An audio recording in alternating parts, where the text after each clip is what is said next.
Φτάσαμε στο τέρμα. Σε ποια στάση κατέβαινες?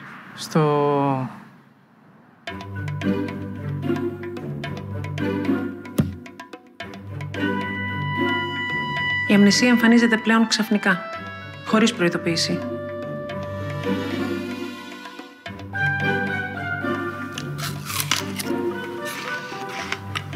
Ωραίο μήλο είναι αυτό.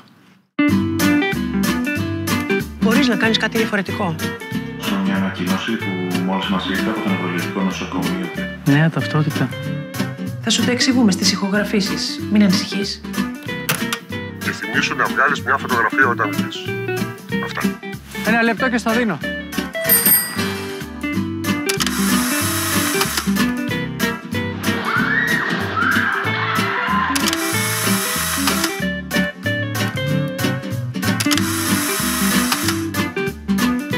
Μπορείς να με βγάλεις και εμένα μία? Έχεις κάνει περισσότερα από μένα. Εσένα στο νοσοκομείο δεν σε αναζήτησε κανένας? Όχι. Κανείς δεν ήρθε.